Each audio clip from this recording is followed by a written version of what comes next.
In this lecture, we are going to go over chapter 18, two sample problems for population means when sigma is unknown.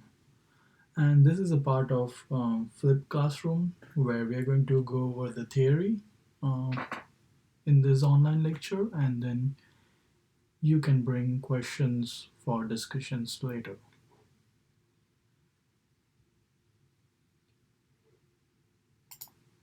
So this is a summary slide.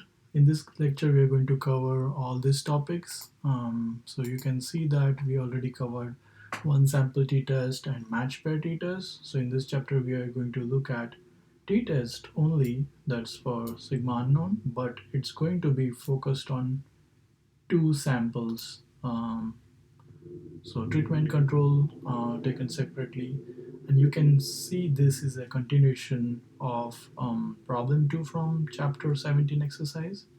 So two sample situations, we are going to use t distributions for two independent samples. The independent is the keyword, two sample t-test, two sample confidence interval, and the robustness.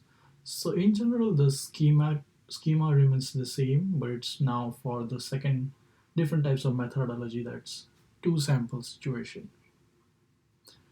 So two sample situation, whenever we are going to compare two different treatments or treatment versus control group or two different conditions, so any different conditions that we want to test for. So maybe some kind of diet A and diet B, those kind of conditions.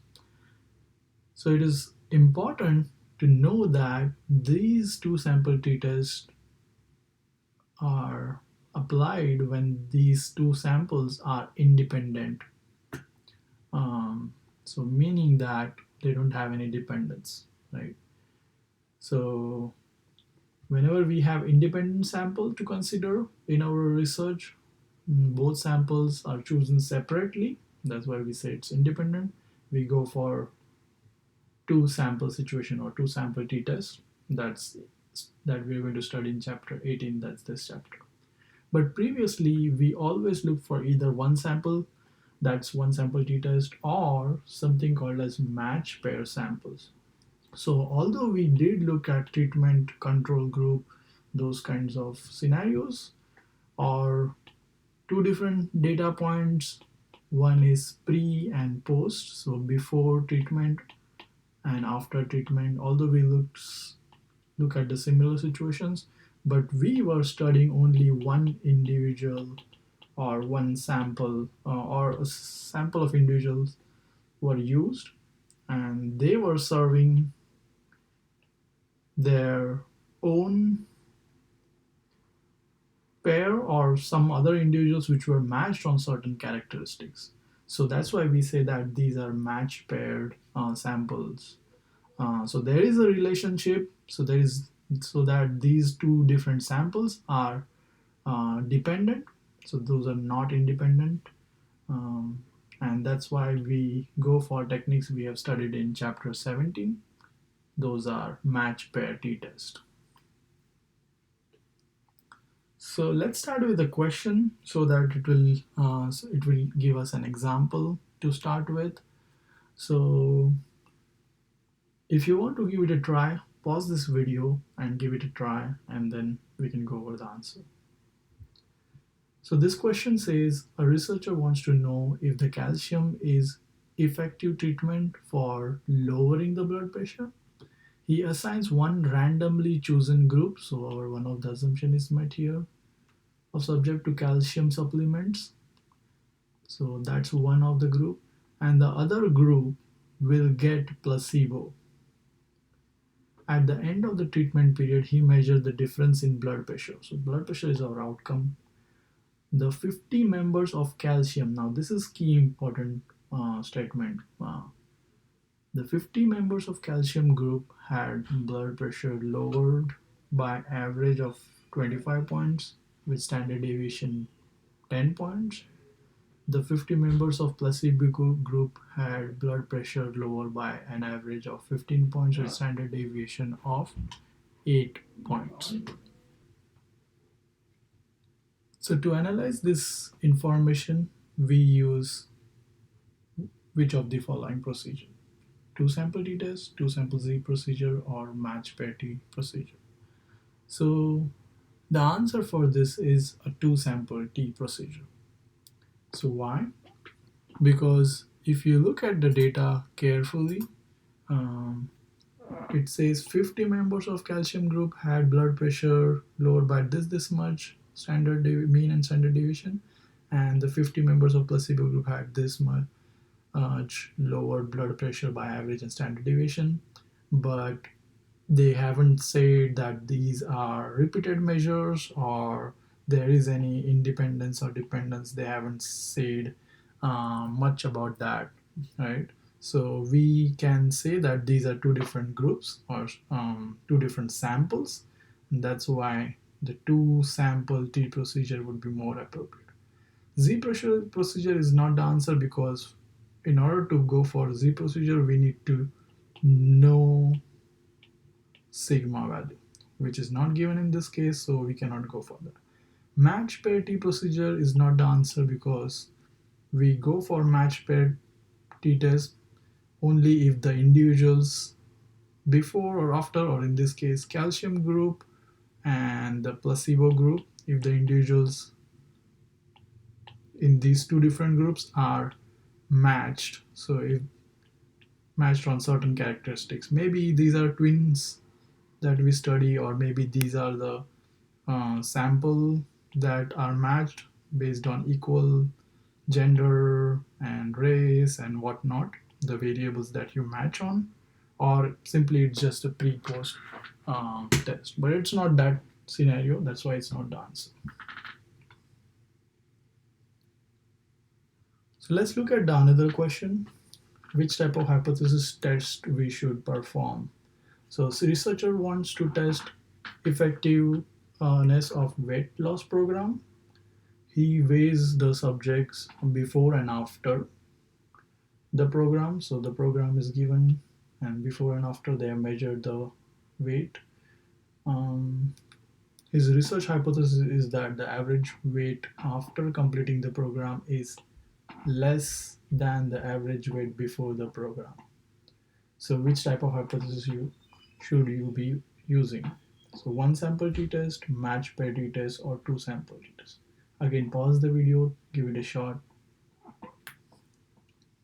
So answer for this is match pair t-test. And the reason is we are getting data from the same individuals on two different points or time points, that's before and after some kind of treatment or intervention. In this case, it's the weight loss program. But remember that both these data points are based on same individuals, but it can also be matched individuals for match pair t-test. So the answer is match pair t-test. The answer is not one sample t-test because it's just based on one sample, but we know these are two different samples based on two different data points. Two sample t-test is not the answer because for two sample t-test, we know we should be looking at two different independent samples.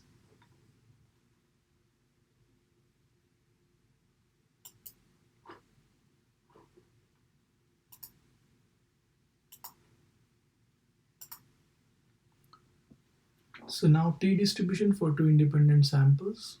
We have two independent simple random samples. So coming from two population with mean mu1, sigma 1, mu2, sigma 2 unknown. So this is not known. That's why we use sample mean and sample standard deviation for two different independent samples to estimate those parameters, that is mu1 sigma 1, mu2 sigma 2 respective. And we know that one of the assumption is both population should have normal distribution, but in real world, um, even if the shape is similar, it should be good enough if the sample or the distribution does not have any outlier, strong outlier. So just like previously, we have the t statistics, and you can see that this is the modified version of previous t. So previously we had t something equals to mean minus population mean upon standard error of mean, that's standard deviation upon square root of n, and you can see that this is the modified version of that. Similarly, the degrees of freedom can be calculated by this, but it's very unusual to calculate the degrees of freedom by hand. Most of the times we end up using technology to obtain this kind of degrees of freedom.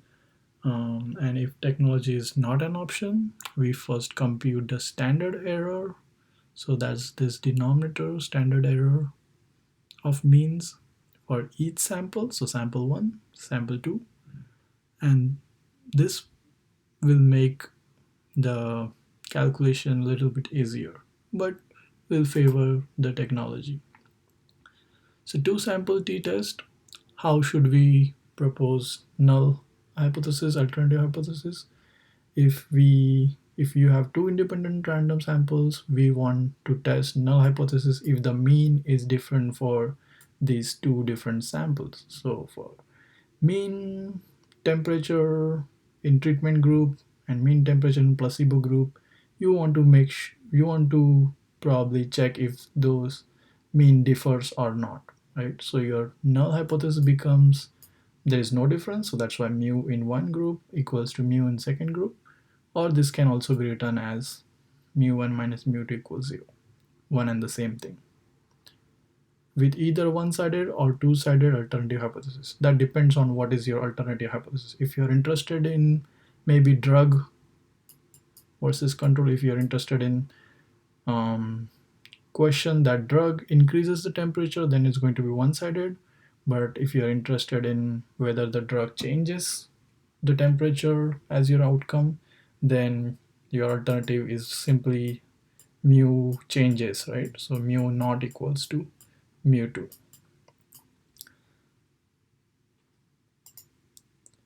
So to compute the t-statistic, we use this t formula, and you can see that it's similar to this one simplified version. And once you know the t, you can calculate the p-value using the table or the software, and by knowing whether your alternative hypothesis is one-sided or two-sided, depending upon what is your alternative hypothesis. So let's go over a quick example. Does smoking damage the lung of children exposed to parental smoking? And we are measuring the outcome in terms of forced vital capacity, that's FVC. FVC is obtained for sample of children not exposed to parental smoking, that's one group, and sample of children exposed to parental smoking, that's the second group. So right away you know that these two samples are independent sample, there's no dependence, that's why we should be going for two sample t-test. So what we are going to do first is, based on the data, we will calculate the mean for first group, that is first group is not exposed, so this would be first group, but it doesn't matter unless it is specified in the scenario.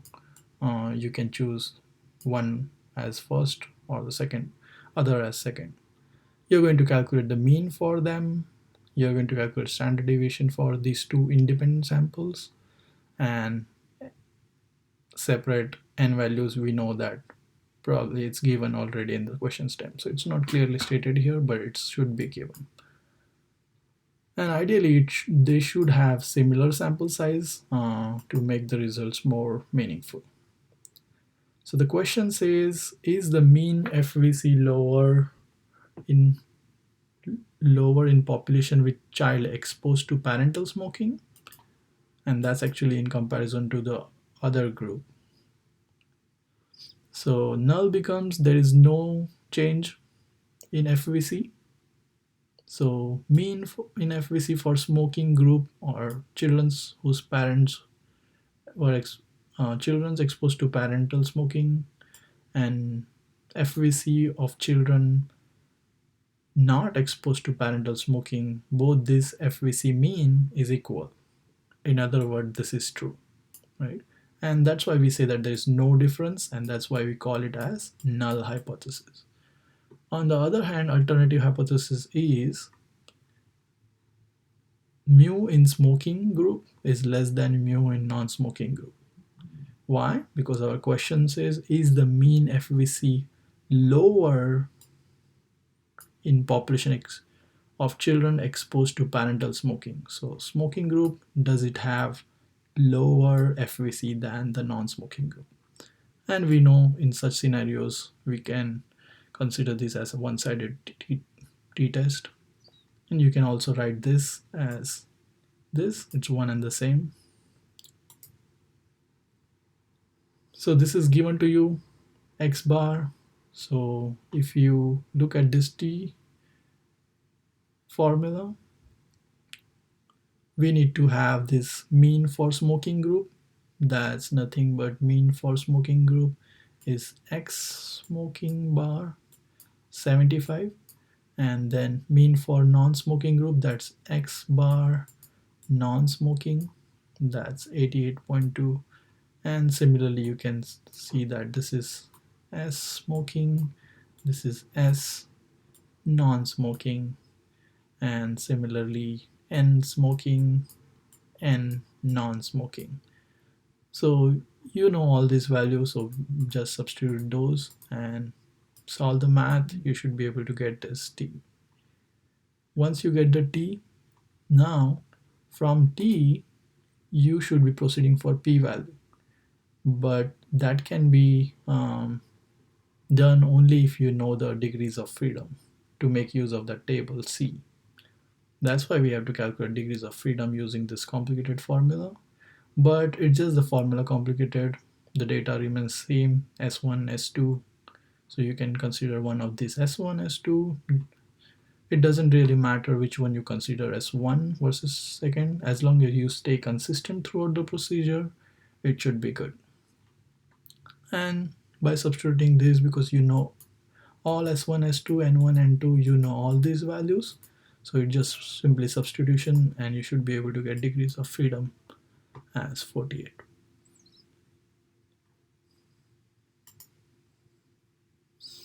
So now once you get the degree of freedom and t value, these are the two pieces of information that will be used in table C to get the p values.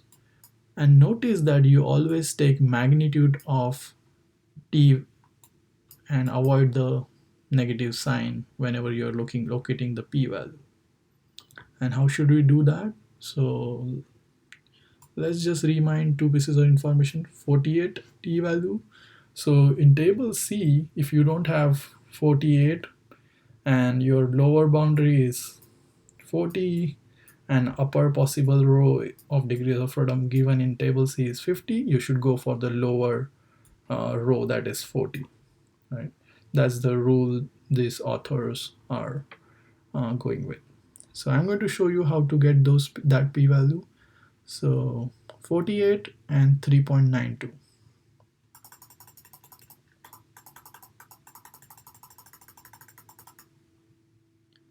All right, so this is the table.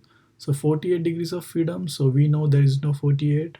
There is 50 and 40. So we'll go for the lower boundary. That's 40 in this case.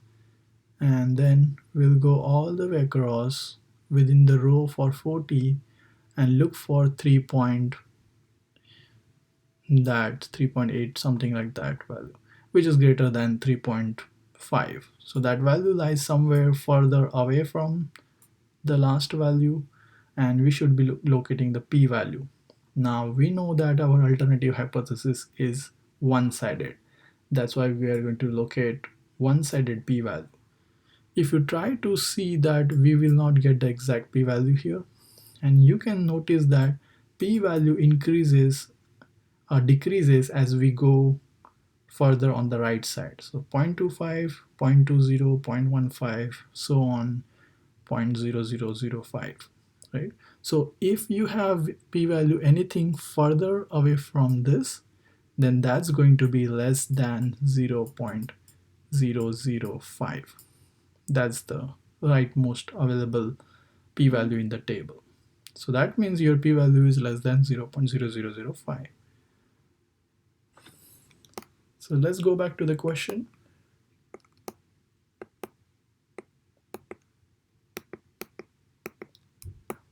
All right.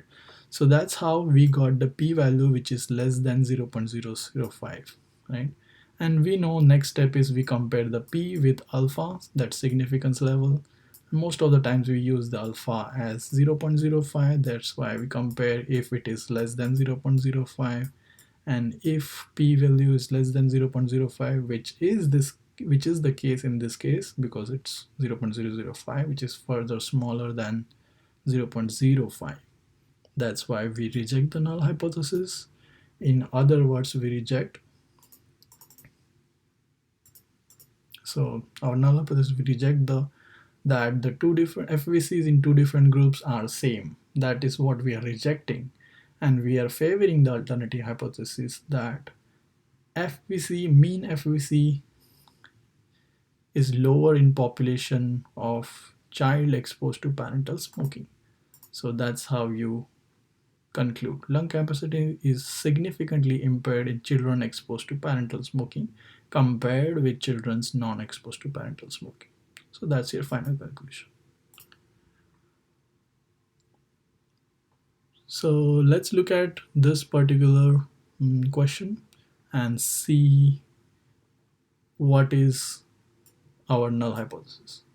So geckos are lizards with specialized toe pads that enable them to easily climb even stick surfaces. Researchers want to know if male and female geckos differ significantly in size of their toe pads in a random sample. So our one of the assumption is met of tokay gecko. They find that the mean toe pad area is 6 centimeter square for males and 5.3 centimeter square for females.